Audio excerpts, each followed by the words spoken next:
본 방송에서 제공하는 투자 정보는 투자 판단에 대한 조언입니다. 방송에서 제공하는 주식의 가치, 가격 상승 및 가격 하락에 대해서는 방송사에서 보장하지 않습니다.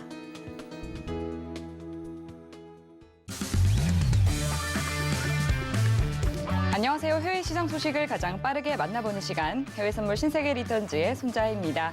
우리 시각 밤 10시 30분에 개장한 뉴욕 증시는 글로벌 시장이 주목했던 미국의 CPI 발표를 확인한 뒤 강하게 상승 출발했습니다.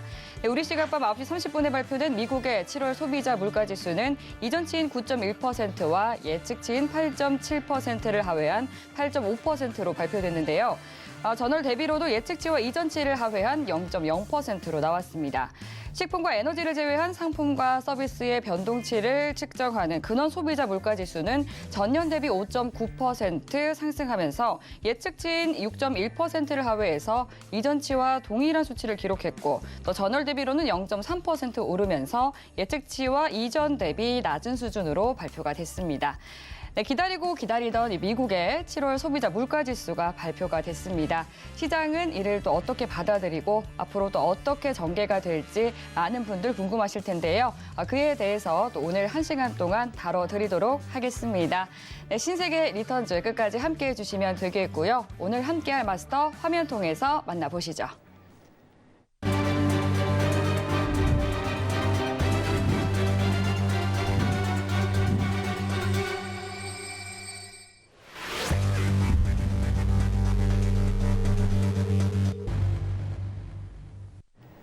네, 수요일 성균 선생 마스터님과 함께합니다. 반갑습니다. 네, 안녕하세요. 네, 시청자분들과 인사 나눠주시죠. 네, 시청자 여러분 안녕하십니까? 성균 선생입니다. 자, 소비자 물가지수 1시간 전에 발표가 됐습니다. 해석이 일단은 분분할 수가 있는데요. 오늘 시장 어떻게 봐야 되는지 제가 명확하게 짚어드리도록 하겠습니다. 잠시 후에 뵙겠습니다. 네, 오늘도 마스터님과 함께 시장 꼼꼼하게 짚어보도록 하겠습니다. 방송 들으시면서 궁금한 사항 있으시면 노란톡 통해서 질문 남겨주시면 되는데요. 문자번호 샵 0082번으로 선견 선생이라고 4글자 적어서 문자 보내주시면 노란톡 참여하실 수 있는 링크 답장으로 보내드리도록 하겠습니다. 지금 하단으로 나가고 있는 QR코드 핸드폰 카메라 켜서 스캔하셔도 노란톡 입장 가능하니까요.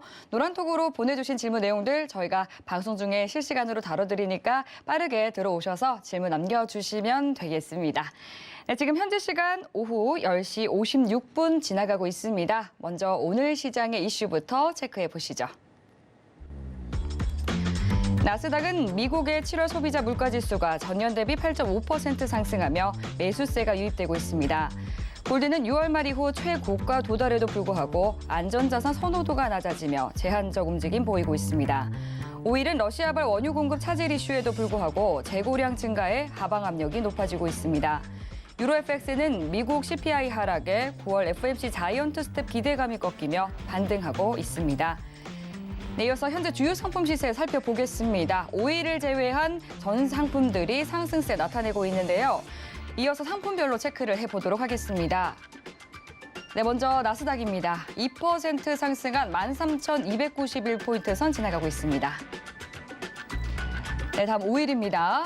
1.99% 하락한 배럴당 88달러 선 지나가고 있습니다. 네, 이어서 유로입니다. 1.06% 상승한 1.034달러 선 지나가고 있습니다. 네, 그럼 이어서 당일 투자 전략과 시황까지 살펴보도록 하겠습니다. 네, 먼저 나스닥부터 살펴보도록 할게요. 네, 나스닥이 이 CPI 지수를 확인한 뒤에 굉장히 강한 상승세 나타내고 있습니다. 2%대 오르면서 계속해서 강한 흐름 이어지고 있는데요. 당일 투자 전략은 어떻게 가져가는 것이 좋을지 팻말 통해서 확인해 보겠습니다. 준비해 주시고요. 들어볼게요. 하나, 둘, 셋. 네, 매도 들어주셨네요. 네, 일단은 네. 매도를 들어드렸는데 예. 매수세가 굉장히 강한 거는 맞습니다. 제가 네. 포인트만 일단 좀 짚어드릴게요. 네. 자, CPI 발표 9시 반에 난 이후에 한 280포인트 정도 굉장히 크게 움직였어요. 1000틱이 넘게 움직였는데 네. 사실은 예상된 흐름이었고 제가 강조드린 라인이 있죠. 13,550 라인을 아직은 넘지는 않았기 때문에 예. 제 시황은 제가 계속적으로 말씀드린 시황은 유지가 되고 차트 잠깐 보도록 하겠습니다. 3분봉 차트인데요. 요거는 이제 조금 이따 제가 자세하게 좀 설명을 드릴 건데 일단은 포인트를 잡아드리면 13,370포인트입니다. 13,370포인트를 넘지 못하면 일단은 매도 포지션 가시는 게 좋습니다. 13,370포인트입니다. 이 밑으로 형성되면요. 이거 뚫지 못하고 밑으로 형성되면 일단 매도 쪽 일단은 보시는 게 맞고 이거를 뚫는다라고 하면 매수 쪽 일단은 보시는 게 맞아요. 근데 이제 지금 바로의 전략은 자, 첫 번째 13,370포인트 밑에서는 일단은 매도다. 이렇게 일단은 보시면 될 것 같습니다. 포인트는 일단은 좀 이렇게 간략하게 잡아드리도록 하겠습니다. 네, 나스닥은 13,550포인트를 기준으로 잡고 뚫는다면 이제 매수하고 또 뚫지 않는다면 또 매도하는 게 좋겠다라고 말씀을 해주셨습니다. 그럼 먼저 이제 오늘 시장의 가장 핫 이슈인 CPI에 대해서 이 이야기를 좀 나눠봐야 될 것 같습니다. CPI 어떻게 보셨어요? 일단은 예측치대로 나왔다라고 네. 일단 그렇게 큰 그림상으로는 예. 이렇게 좀 말씀을 드릴 수가 있을 것 같은데 무슨 얘기냐면 네. 우리가 소비자 물가 지수가 전월보다는 낮아질 거다라는 예상은 누구나가 다 하고 있었고 네. 자 일단 중요한 거는 사실상 중요한 거는 예. 지금 시장은 어떤 지표가 나오든지 간에 다 긍정적으로 일단 해석을 한다. 예. 그런데 소비자 물가 지수도 중요하고 근원 소비자 물가 지수도 중요합니다, 여러분. 자, 근데 소비자 물가 지수가 지금 낮아질 거라는 것은 아까도 말씀드렸지만 누구나가 다 예상 가능한 범위. 그리고 페드에서 지금 보는 것은 뭐냐면 사실은 제 1순위가 근원 소비 지출 물가 지수입니다. 그 다음이 이제 그런 지표들이 이제 중요한 건데 그래서 소비자 물가 지수 같은 경우에는 에너지, 그러니까 특히 원유죠. 원유, 이런 곡물 가격, 원자재 가격이 7월 달에 굉장히 조금 많이 빠졌어요. 한 25% 정도 빠졌죠. 25% 정도 빠졌기 때문에 사실상 소비자 물가 지수는 피크아웃을 할 가능성이 굉장히 높았고 거기에 부응을 하면서 조금 많이 빠지는 이런 모습을 보였습니다. 자, 그러면 근원 소비자 물가 지수가 일단은 굉장히 중요하죠. 사실상 여러분들이 지표를 보실 때 물론 이제 시장 참여자들의 어떤 스탠스가 굉장히 중요하기는 합니다만 큰 그림을 보실 때는 근원 소비자 물가 지수가 제일 중요하다. 일단 이렇게 보시면 될 것 같습니다. 자, 여기에 버무려서 제가 차트 설명을 조금 이따 다시 드릴 건데 자료를 일단 좀 보도록 하면 노동부에서 방금 발표된 자료 그냥 제가 보여드리겠습니다. 여기에서 여러분들이 체크를 일단은 한 두 가지만 하시면 돼요. 두 가지. 여기 보시면 에너지 제가 좀 설명을 드릴게요. 네. 에너지 같은 경우에는요. 지금 7.5%가 올랐었는데 지금 4.6%로 마이너스가 됐고 자, 여기 보시면 지금 이것도 중요합니다. 사실상 주거 비용이죠. 주거 비용과 렌탈 비용입니다. 주거 비용과 렌탈 비용은요. 올랐습니다. 올랐어요. 렌탈 비용도 지금 올랐습니다. 그렇죠? 올랐습니다. 자, 이게 왜 중요하느냐? 자, 에너지와 주거 비용 그리고 렌탈 비용 이거에 초점을 제가 좀 맞추고 싶은데 아까도 말씀드렸다시피 우리 원유값 그렇죠? 원유값이 7월에 25%가 일단은 마이너스가 됐죠. 25%가 일단은 마이너스가 됐기 때문에 지금 7.5% 상승해서 마이너스 4.6% 하락이 됐습니다. 자, 소비자 물가 지수는 에너지, 식품이 굉장히 많은 부분을 차지한다. 그렇기 때문에 소비자 물가 지수가 떨어질 수밖에 없는 필연적인 상황이었고 사실상 이것은 시장 참여자들이라고 하면 누구나가 다 알 수 있는 내용이다. 그래서 소비자 물가 지수가 오른다라고 생각하는 사람은 없었죠. 그래서 일단은 시장에 부합하게 내린 건데 자, 제가 주거비를 왜 건드냐면 여러분 제가 소비자 물가 지수와 개인 소비 지출 물가 지수를 비교를 몇 번 해드렸습니다. 사실상 페드에서 어떤 금리 정책과 통화 정책을 펼칠 때 보는 지표가 뭐 여러 가지 지표가 당연히 있는데 가장 우선시 되는 게 개인 소비 지출 물가 지수다. 자, 여기를 한번 보실게요. 네. 자, 소비자 물가 지수가 지금 8.5% 내렸죠. 네. 예, 전번보다 내렸는데 근원 소비자 물가 지수는 5.9, 5.9 일단은 동일해요. 물론 예측치보다 덜 나온 건 맞습니다만 자, 동일하다라는 거죠. 이걸 제가 노란톡방 들어오시면 내일 아침에 아까 노동부에서 나온 원문을 제가 일단은 해석을 해서 포인트만 일단은 좀 짚어드릴 건데 여기를 보면 뭐가 문제냐면 생각보다 주거비 오르긴 올랐는데 예상치보다 주거비가 덜 올랐고 중고차 가격이 덜 올랐습니다. 그래서 일단 근원 소비자 물가 지수가 똑같이 5.9%로 나온 거예요. 자, 이게 핵심을 여러분들 잘 아셔야 되는데 자, 이거를 매파적인 시각에서 일단은 본다라고 하면 여러분 소비자 물가 지수는 에너지 때문에 내렸습니다. 그렇죠? 원유 가격 때문에 소비자 물가 지수는 내렸어요. 자, 그런데 페드에서 정말 중요하게 금리 정책으로서 컨트롤할 수 있는 부분은 소비자 물가 지수가 아니고 근원 소비자 물가 지수죠. 왜냐? 에너지는 페드에서 건드릴 수가 없기 때문에 그래서 근원 소비자 물가 지수의 향방을 굉장히 중요시 여기는 어떤 뭐 저도 마찬가지고요. 방송들을 굉장히 많이 보셨을 거예요. 이번 주에. 자, 근데 근원 소비자 물가 지수가 일단은 오르지는 않았지만 5.9%로 동일하게 나왔다는 거예요. 자, 무슨 얘기냐면 에너지를 제외하고는 내리지 않았다는 겁니다. 결론적으로. 그러네요. 그렇죠? 에너지를 제외하고는 내리지 않았어요. 주거비와 아까 말씀드린 중고차 가격이 예상대로 오르지 않고 소폭 올랐다는 겁니다. 그래서 5.9%예요. 자, 그러면 일단 이거를 기본적으로 본다라고 하면 자, 시장은 어차피 오를 겁니다. 왜요? 소비자 물가 지수가 일단은 내렸기 때문에 뭐 이것도 물가지 않습니까? 물가가 내렸기 때문에 거기에 반색을 해서 오를 겁니다. 자, 근데 우리가 페드의 금리 정책을 일단은 생각을 해볼 때 굉장히 어떤 물살에 휩쓸려 가시면 안 돼요. 중심을 일단 잡으셔야 되는 게 뭐냐면 근원자가 굉장히 중요하다라는 거예요. 근원 소비 물가 지수가 지금 내리지 않았다라는 겁니다. 무슨 얘기냐면 페드가 공격적으로 금리 인상을 하면서 잡으려고 했던 그 포인트들이 내리지 않았다라는 거예요. 자, 그러면 8월입니다. 8월 말에 페드가 1순위로 생각하는 개인 소비 지출이 발표가 될 것인데 자, 소비자 물가 지수는 에너지를 굉장히 크게 생각을 하고 개인 소비 지출 같은 경우에는 어떻습니까? 에너지를 크게 생각 안 하고 주거비와 렌탈비를 굉장히 크게 생각합니다. 그렇죠? 제가 CPI하고 PCE 비교를 한 두어 번 정도 여러분들한테 설명을 드렸죠.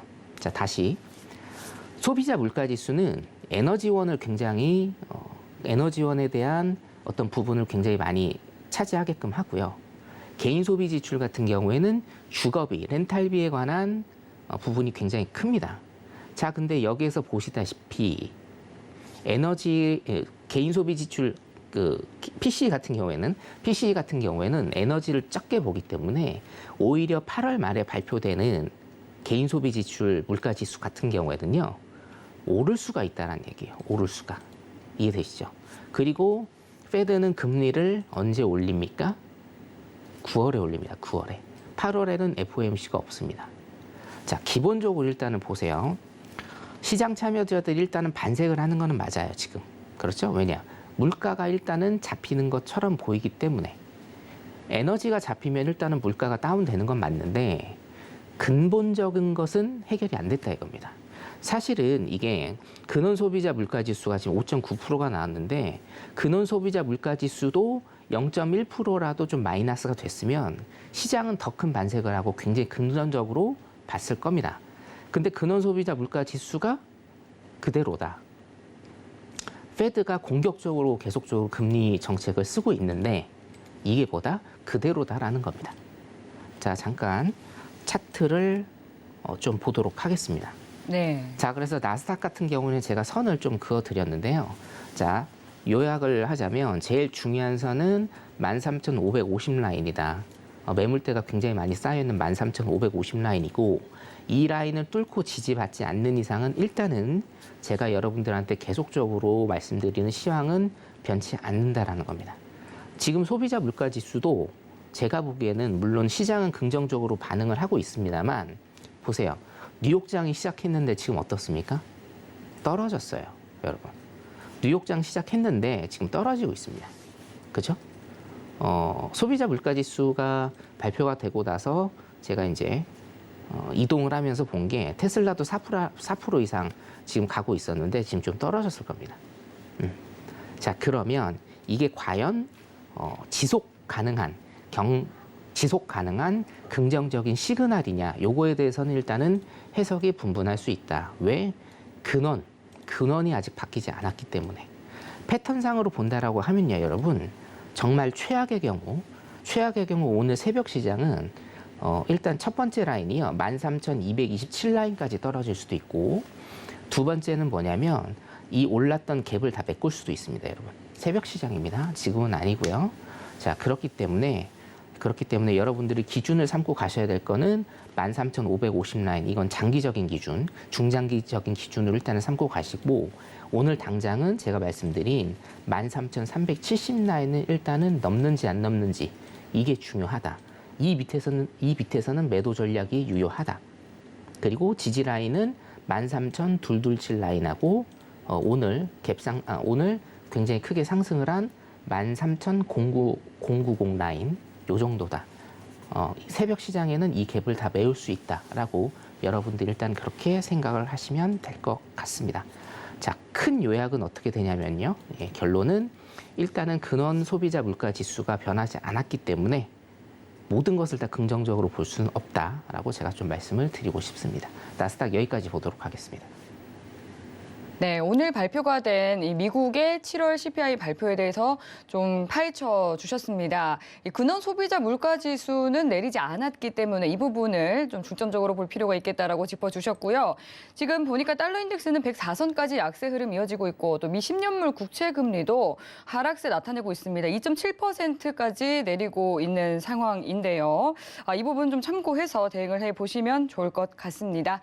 네, 그럼 이어서 다음 5일에 대한 대응 전략 알아보도록 하겠습니다. 네, 지금 오일은 또다시 90달러 선 아래로 떨어진 상황입니다. 2%대 약세 이어지면서 88달러 선에서 거래되고 있는 상황인데요. 오일은 이제 재고량이 증가하면서 계속해서 힘을 받지 못하는 모습입니다. 오늘 당일 투자 전략 어떻게 가져가는 것이 좋을지 팻말 통해서 확인해 보도록 하겠습니다. 네, 들어볼게요. 하나, 둘, 셋. 관망 들어주셨습니다. 네, 재고 지표가 지금 한 20분 남았죠. 예. 네, 재고 지표가 일단 11시 반에 나오죠? 20분 남았기 때문에 네.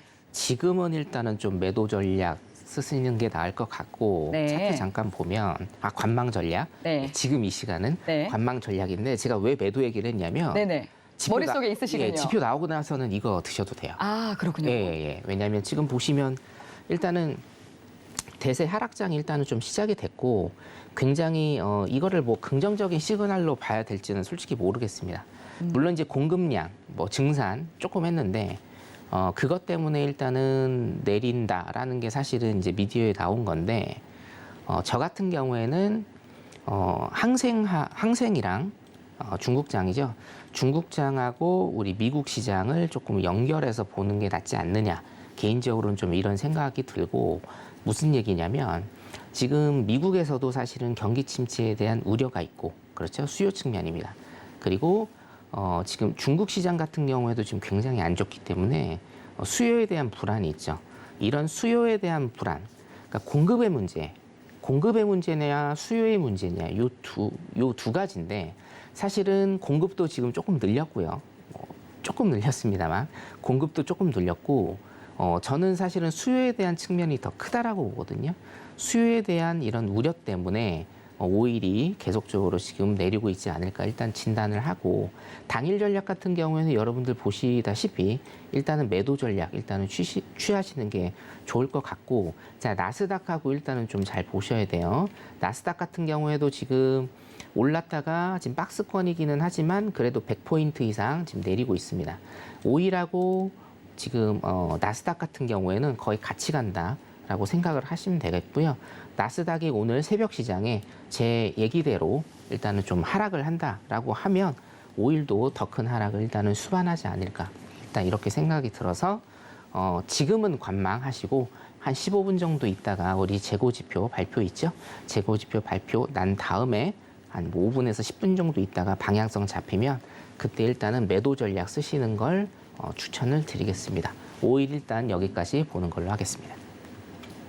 네, 오일은 11시 30분 재고 발표까지는 안전하게 관망을 한 뒤에 이어서는 좀 매도 전략을 가져가 봐도 좋겠다라고 오늘 당일 전략을 세워주셨습니다. 참고해서 대응해 보시기 바라겠고요. 그럼 이어서 골드에 대해서도 알아보도록 하겠습니다. 네, 오늘 골드는 달러가 좀 약세 흐름 이어지면서 또 강보합권에서 움직이고 있습니다. 네, 골드는 지금 1810달러 선 부근에서 또 지금 거래 이어가고 있는 상황인데요. 골드에 대해서 또 당일 스탠스 어떻게 이어가는 게 좋을지 팻말 통해서 확인해 보도록 하겠습니다. 네, 팻말 준비해 주시고요. 들어볼게요. 하나, 둘, 셋. 네, 달러도 오일에 이어서 관망 들어주셨네요.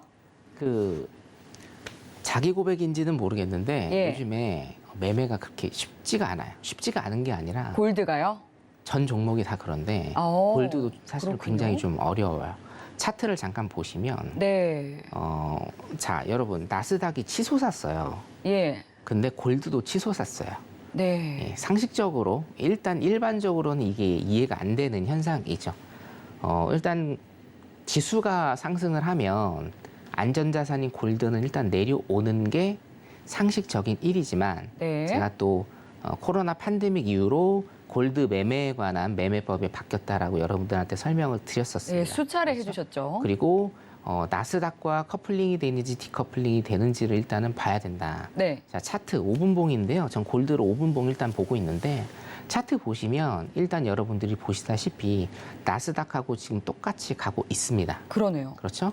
자, 그리고 중요한 건 뭐냐면 제가 골드 매매 시간을 밤 9시부터 밤 11시가 피크 타임이라고 일단 좀 말씀을 드렸고, 그 피크 타임이 지금 지나자마자 어떻게 됐습니까? 자, 9시부터 그 11시까지 추세를 줬죠. 매수 쪽으로 한번 줬고요. 매도 쪽으로 추세를 한 번 준 다음에 지금 횡보 박스 일단은 그리고 있습니다. 이게 요즘에 사실은 골드의 매매 패턴이라고 여러분들이 보시면 돼요. 9시부터 11시까지 굉장히 조금 활발하게 움직이고 추세도 주고 우리에게 먹을 거리를 일단은 주다가 11시가 넘어가는 순간 횡보 박스를 굉장히 길게 주는 이런 패턴.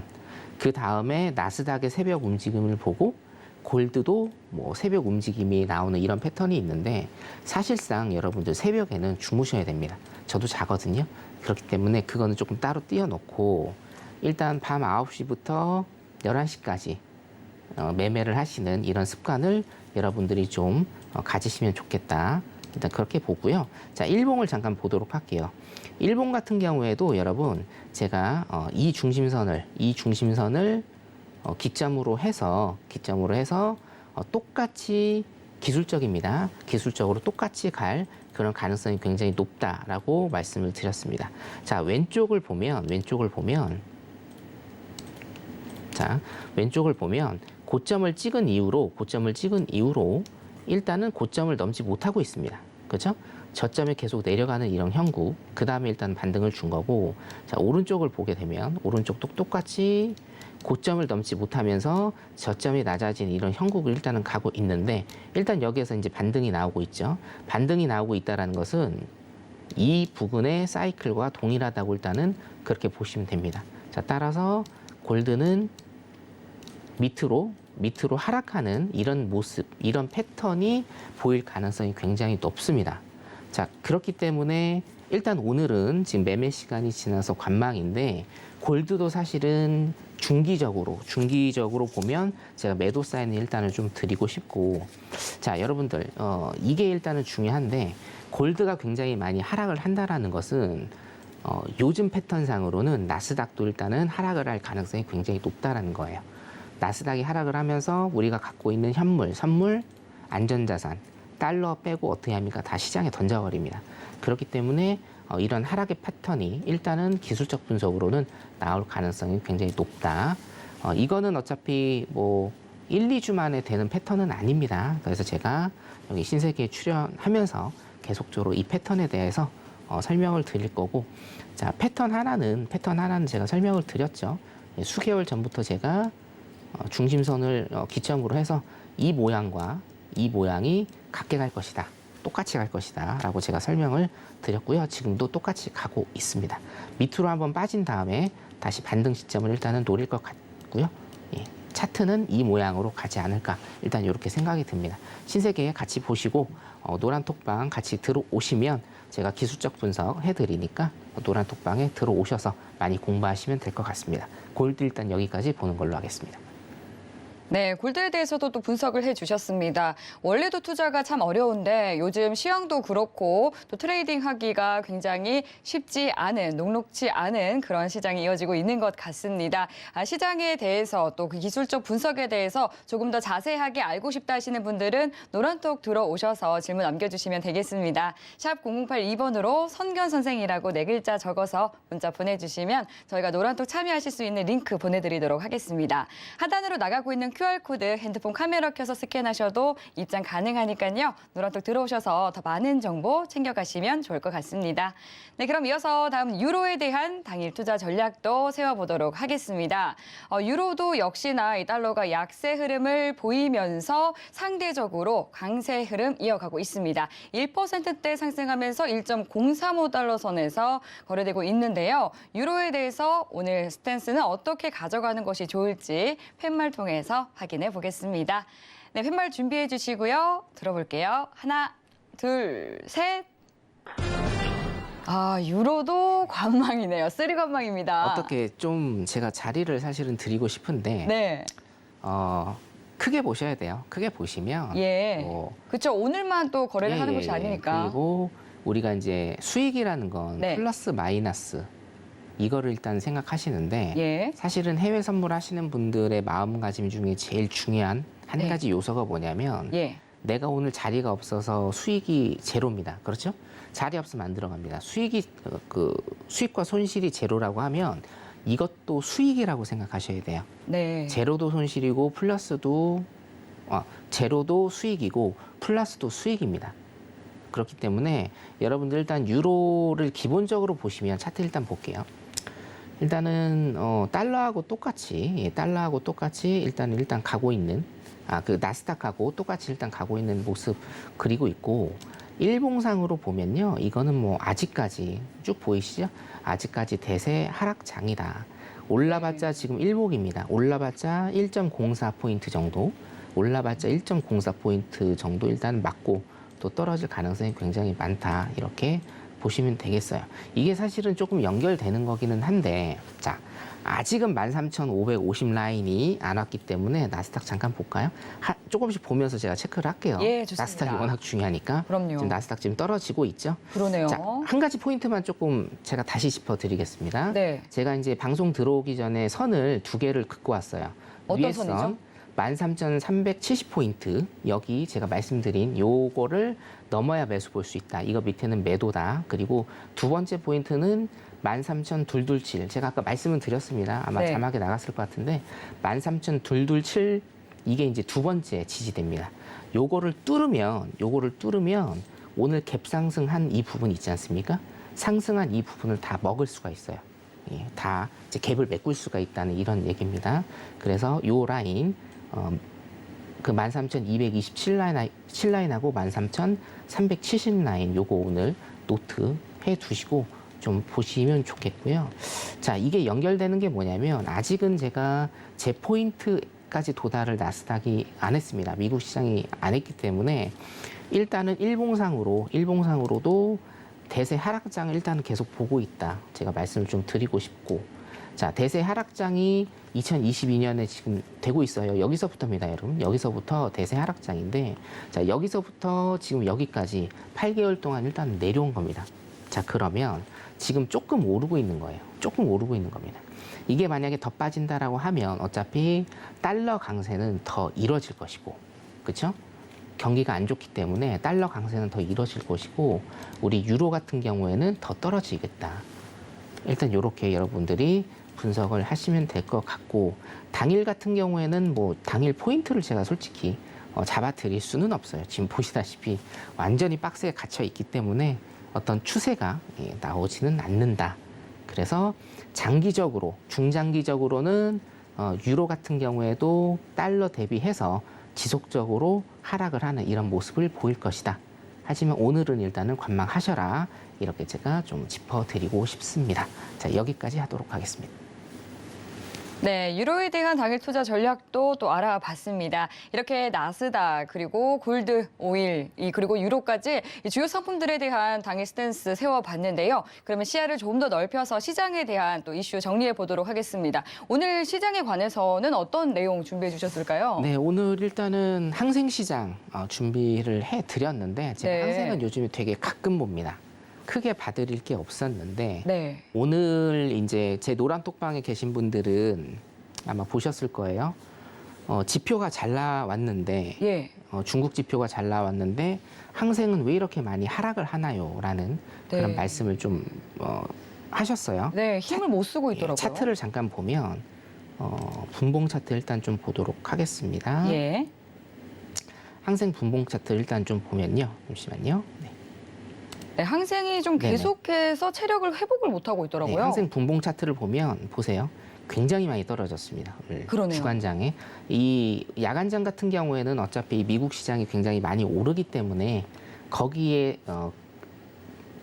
이제 타서 오른다고 생각하시면 되고, 네. 오늘 같은 경우에는 이 주간장이 하이라이트죠. 주간장이 굉장히 좀 많이 빠졌는데, 네. 이것도 지표거든요. 이것도 지표인데, 자, 자료 잠깐 보도록 하겠습니다. 이것도 지표인데, 자, 보세요. 중국 소비자 물가 지수, 생산자 물가 지수가 발표가 됐습니다. 자, 일단은 물가 지수가 발표가 됐어요, 여러분. 그죠? 물가 지수가. 예상이 2.9였는데 2.7이고요. 생산자 물가 지수가 물가입니다. 하여튼 여러분. 어떤 주체가 생각을 하느냐의 차이일 뿐 물가란 말이에요. 자, 물가가 컨센서스가 2.9였는데 2.7로 나왔고, 자, 4.8이었는데 4.2로 나왔어요. 예측보다 다 하회를 했어요. 그렇죠? 자, 그러면 미국 상황이라면 어떻게 됩니까? 물가 지수가 지금 낮게 나왔기 때문에 좋은 게 아니냐. 그러면 시장이 올라야 되는 게 아니냐라는 이런 생각을 일단은 좀 가지실 겁니다. 네. 그렇죠? 미국처럼요. 자, 자, 그런데 여러분 보세요. 물가의 영향을 받지 않는 세계에서 두 나라가 있죠. 중국과 일본이 있습니다. 자, 중국은요, 여러분, 경제의 모든 지표들이 굉장히 안 좋게 나오고 있어서 뭐를 합니까? 긴축 정책을 쓰나요? 아니죠. 확장 정책을 써요, 여러분. 돈을 풉니다. 돈을 풀어요. 자, 돈을 풀면 여러분, 제가 그 지표 교육을 30분 만에 마스터하는 거를 제가 해드릴 이제 생각인데, 네.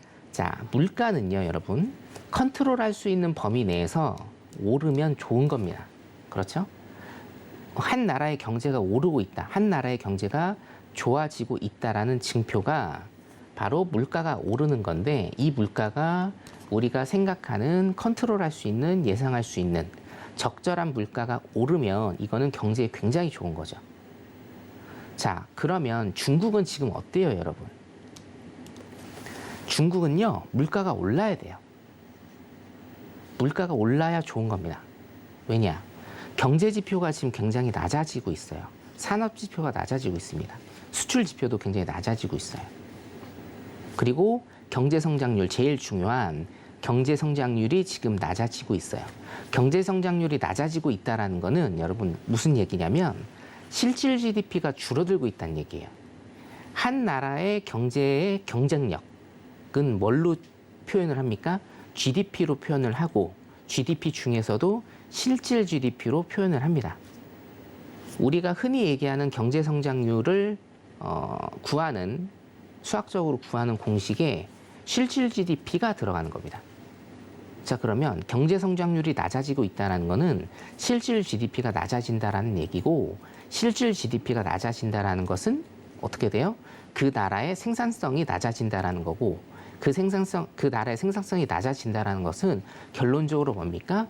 그 나라의 국민이 가난해진다는 얘기예요. 이해되시죠? 자, 그러면 중국의 경제 성장률이 지금 낮아지고 있다라는 거예요. 그러면 이 경제 성장률을 올려야 됩니다. 그러면 물가가 어떻게 해야 되나요? 컨트롤할 수 있는 그런 수치만큼 올라야 좋은 거예요. 이해되시죠? 근데 지금 시장의 예상보다 어떻게 됐어요? 다 낮아졌어요. 그렇기 때문에 뭡니까? 경기는 후퇴를 할 수밖에 없다라는 결론이 나와서 오늘 항생 시장이 그렇게 많이 빠진 겁니다. 이해되시죠? 무슨 얘기인지. 그렇죠? 자, 미국하고 달라요. 미국은 인플레이션이 엄청 높아서 이거를 낮춰야 되는데, 그렇죠? 미국이 인플레이션이 굉장히 높아서 이거를 낮춰야지 좋은 거예요. 근데 중국은 인플레이션하고 상관없는 국가. 지금 경제 성장률이 굉장히 낮기 때문에 경제 성장률을 펌핑을 시켜야 되는데, 그러려면 어떻게 됩니까? 돈을 막 풀어서, 그죠? 돈을 막 풀어서 부흥을 시켜야 돼요. 그러면 물가가 오릅니다. 돈을 막 푸니까 화폐 가치 떨어지겠죠. 그러면 어떻게 돼요? 물가 올라야 돼요. 그래야 좋은 건데 지금 뭡니까? 시장의 예측치보다 더 낮다. 그러니까 경제 성장률이 더 낮아지겠구나. 경기가 더 안 좋아지겠구나. 플러스해서 요거는 번외 이야기지만 제가 항상 말씀드리는, 자, 중국의 지표들은 일단은 조금 걸르셔야 된다. 안 좋은 거는 조금 더 좋게 만들거든요. 자, 안 좋은 거를 조금 더 좋게 만드는데 어떻게 돼요? 그래도 낫단 얘기예요. 그래서 시장은 여기에서 굉장히 많이 실망을 한 겁니다. 자, 그래서 자료 잠깐 내리고 차트 잠깐 보도록 할게요. 네. 자, 차트를 잠깐 보도록 하겠습니다. 자, 이거는 제가 월요일에도 일단은 설명을 드린 부분인데, 예. 자, 6년 전 가격입니다. 6년 전 가격에, 지금 6년 전 가격이 여기인데요. 6년 전 가격하고 올해 최저점입니다, 여러분. 올해 최저점, 이게 아마 3월일 건데요. 그죠? 3월 최저점이 지금 틱수로, 포인트가 아니에요, 여러분. 틱수로 100틱 차이밖에 안 납니다. 100틱은요, 30초 만에 갈 수 있는 틱수예요, 항생은. 그래서 뭡니까? 실질적으로 제가 이 라인을 깰 가능성이 굉장히 높다라고 말씀을 드리는 겁니다. 예. 뭐 1년 전 가격도 아니고 2년 전 가격도 아니고요. 일단은 6년 전 가격에 근접해 있다. 자, 지수가 몇 년 전 가격에 근접해 있다는 것은 여러분 기본적 분석으로 어떻게 보셔야 되냐면, 경제가 그만큼 후퇴를 했다는 겁니다. 물론 이제 홍콩 항생이지만 중국 지수를 보시려면 홍콩 항생 지표를 보시면 된다고 제가 계속 말씀드립니다. 6년 전 가격에 100틱밖에 차이가 안 난다는 거예요. 그러면 경제가 6년 전후 후퇴를 한다는 얘기죠. 자, 왼쪽 잠깐 볼게요. 자, 여기 보시면 어떻게 됩니까? 지금 11년 전 가격입니다. 11년 전 가격이요, 지금하고 똑같이 2000틱밖에 차이가 안 난다. 2000틱이면 여러분 이틀에서 3일이면 갑니다. 11년 전 가격이 2000틱밖에 차이가 안 나고 2일에서 3일이면 간다는 가격이에요, 이 가격이. 자, 그러면 중국은 어떻게 해야 됩니까? 돈을 계속 풀어야 돼요. 그래서 지급준비율도 낮추고 대출 이자도 지금 낮추잖아요. 근데 어떻게 돼요? 이게 너무 미비하다. 그래서 별 효과를 못 보는 겁니다. 제가 첨언을 조금 드리자면, 중국 같은 경우에는요, 정말 미국에서 13년 동안 그렇게 돈을 풀었던 그런 방식대로 중국은 그렇게 가야 됩니다. 그래야 어떻게 됩니까? 이게 올라가요. 그렇게 하지 않으면 11월에 지금 선거 있죠? 시진핑? 선거는 아니고 추대가 있죠? 공산국가니까. 자, 밑으로 더 내려갈 겁니다. 자, 그렇기 때문에 여러분들 11년 전 가격 제가 노란 톡방에 올려드릴 테니까 예, 이거 가는지 일단은 보시고 매도 전략 일단은 추구하시는 게 좋을 것 같습니다. 항상 여기까지 보도록 하겠습니다. 네, 항생 시장에 대해서도 말씀을 해주셨습니다. 지금 중국은 물가가 올라야지 시장이 긍정적이기 때문에 미국과는 굉장히 다른 상황이다라고 짚어주셨는데요. 이 부분 참고해서 또 해석하시면 좋을 것 같습니다. 그리고 조금 전에 또 11시 30분에 5일 재고가 발표가 됐습니다. 예측치보다 굉장히 큰 폭으로 증가한 것으로 나왔는데요. 이에 따라서 지금 WTI가 또 굉장히 진폭이 크게 움직이고 있습니다. 어떻게 시장이 좀 반응을 하게 될까요? 네. 굉장히 예측치를 큰 폭으로 벗어났거든요. 네네. 시장이 조금 이상하게 반응을 해요, 지금. 네. 그래서 이제 재고가 많이 늘었는데 예. 가격이 일단은 지금 조금 단기적으로 오르고 있어요. 네. 여기에서 제가 사실 요즘에 지표 교육을 굉장히 좀 많이 해드려요. 예. 노란 톡방에서 지표 교육을 굉장히 조금 많이 해드리는데 이러면 시장 투자자들이 굉장히 혼란스럽잖아요. 네. 그래서 제가 항상 말씀드리는 게 네. 지표는 몇 시에 어떤 지표가 있는지만 봐라. 결과치는 여러분들이 보시면 안 된다라는 네. 말씀을 제가 굉장히 좀 많이 드리거든요. 그래서 5일 같은 경우에도 사실은 관망하기 굉장히 잘했죠. 그러니까요. 예, 예. 여기에서 제가 뭐 매도 들어가라라고 하면 손실이 났을 테니까 네. 뭐 제 자랑이 아니고 일단 지표 같은 경우에는 여러분들이 예. 결과값은 보지 마시고 네. 사실 지표가 있는 날은 대응의 영역이에요. 예. 지표가 발표가 난 다음에 결과값을 보지 마시고 시장의 차트대로 일단 움직이는 그런 연습을 하시는 게 좋다라고 일단은 그렇게 보여집니다. 네. 자리를 시장이 일단은, 참 신기합니다. 네, 자리를 일단 조금 짚어드리면 네. 이게 지금 말씀드리다가 조금 놓치기는 했는데 네. 88.74달러 정도입니다, 여러분. 88.74달러 정도에서 이게 내려올 거예요. 내려오면 네. 5일선하고 21선이 지금 수렴을 할 겁니다. 아직은 5일선과 21선이 좀 이격이 좀 벌어져 있죠. 그래서 아까 제가 말씀드린 88.74달러 정도 여기에서 아마 수렴을 할 겁니다. 이 정도 일단은 내려오고 일단 이렇게 내려오면 거기에서 매수 매도의 대응 영역이에요. 일단 제가 포인트 잡아드렸습니다. 88.74달러 정도에서 위아래로 움직일 테니까 여기에서 일단 포인트 잡으시고 매수 매도 일단은 들어가시면 될 것 같습니다. 5일 여기까지 봐드리도록 하겠습니다.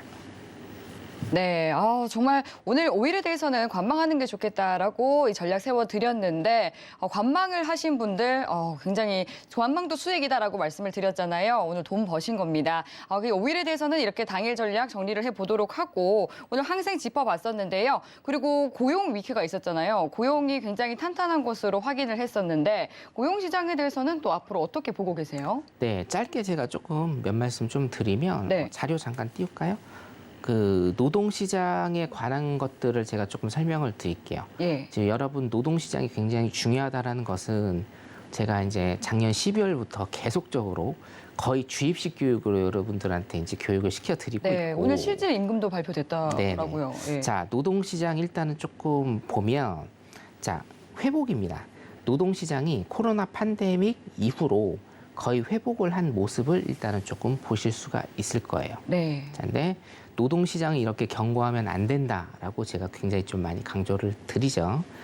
일단은 회복은 했습니다만 조금 디테일하게 보면 자, 산업별 정리해고가 요즘에 조금 정리해고가 사실은 요즘에 좀 핫한 이슈 중에 하나예요. 왜냐? 전부 다 지금 인원 감축을 하고 있습니다.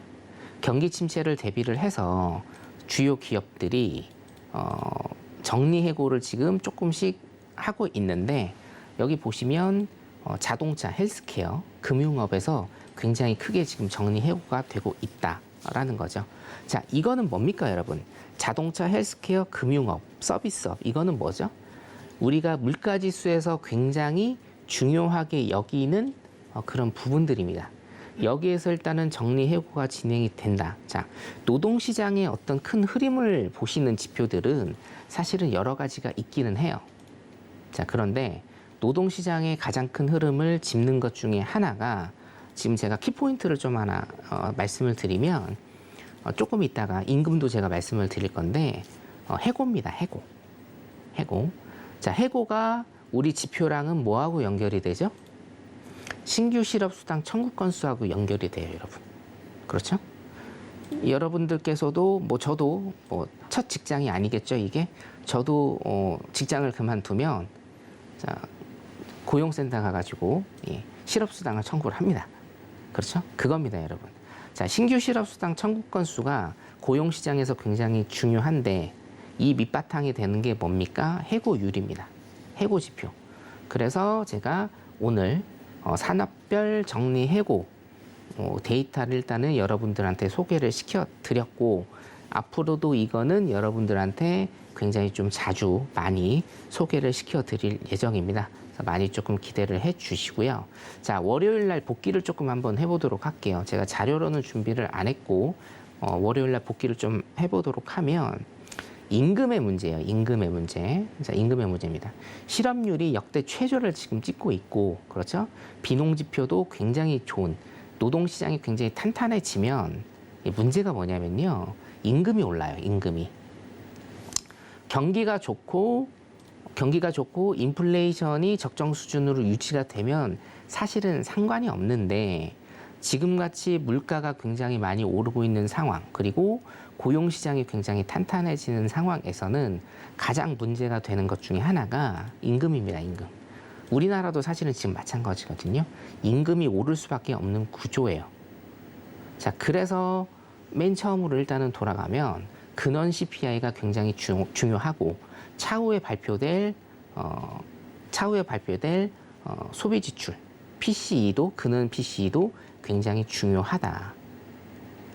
자, 내일 또 생산자 물가 지수가 일단 또 발표가 됩니다. 그렇죠? 이것도 굉장히 중요하다라는 거예요, 여러분. 생산자 물가 지수는요, 소비자 물가 지수랑 완전히 다릅니다. 실제 인력들, 실제 내가 제조업과 생산에 참여하는 인력들이 생각하는 물가 지수이기 때문에 이건 완전히 다를 겁니다. 그래서 시장 오늘 새벽까지 일단은 면밀히 제가 봐드리고 노란톡방에 들어오신 분들, 노란톡방에 지금 계신 분들은 제가 내일 아침에 요약해서 일단은 다시 한번 설명을 해드리도록 할 테니까 많이들 들어오시면 되겠습니다. 노동시장 일단 여기까지 보도록 하겠습니다. 네, 노동시장이 강한 것이 오히려 경기에는 좋은 것이 아니다라는 말씀이 굉장히 좀 아이러니하다라는 생각이 들었습니다. 그런데 이제 오늘 발표된 이 실질 임금에 따르면요, 좀 오늘 이제 이전치에 비해서는 오른 것으로 발표가 됐습니다. 이전에는 마이너스 0.9%로 발표가 됐는데 오늘은 플러스 0.5%로 발표가 됐거든요. 이 부분이 또 물가에는 어떤 영향을 미치게 되는지도 궁금합니다. 직격타죠. 직격타다. 예. 왜냐하면 네. 굉장히 지금 많이 오르고 있고 예. 사실은 레포팅을 좀 여러분들이 면밀하게 보시면 네. 자, 임금에 관한 얘기도 굉장히 많이 나오죠. 그러니까 노동시장이라고 하는 건 제가 네. 말씀드리는 실업률, 해고, 그렇죠? 임금 전부 다 포괄적으로 노동시장이라고 제가 말씀을 드리는 건데 그 요소만 여러분들이 좀 체크를 잘 하시면 된다. 자, 실업률 뭡니까? 깨져야 되고, 자, 채용률 낮아져야 되고, 그렇죠? 자, 그 다음에 임금 낮아져야 됩니다. 그래야 어떻게 됩니까? 물가가 잡힌다. 일단 이렇게 생각하시면 돼요. 그래서 실질 임금 지금 발표가 났는데 굉장히 조금 많이 오른 겁니다. 이거는 어쩔 수가 없어요. 노동시장이 여러분 이렇게 단단하면 그러니까 부작용은 아니에요. 원래 부작용은 아닙니다. 노동시장이 단단하면 임금이 올라야 되는 건 당연지사인데 지금 미국은 어떤 상황이에요? 예, 보통의 상황이 아니란 얘기죠. 모든 가격들이 다 떨어져야 되는 상황이에요. 그런데 노동시장이 너무 단단하기 때문에 실질 임금도 저렇게 높아지는 것이다. 노동시장이 일단은 깨져야 임금도 깨지고 인플레이션율도 적정 수준으로 일단은 잡힌다. 여러분들 이렇게 생각하시면 될 것 같습니다. 네, 노동시장이 너무 강한 것은 이제 경기에 좋은 것은 아니다라고 만스터님 말씀해 주셨습니다. 네, 오늘 너무 좋은 말씀 해주신 만스터님 감사합니다. 네, 감사합니다.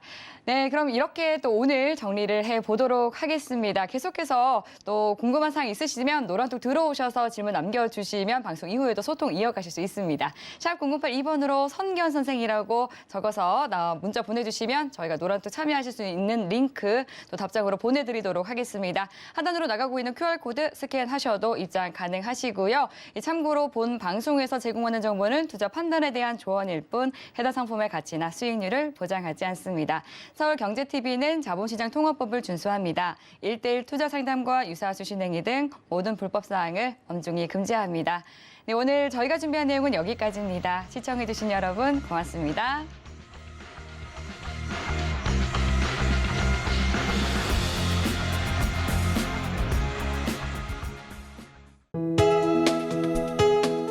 본 방송에서 제공하는 투자 정보는 투자 판단에 대한 조언입니다.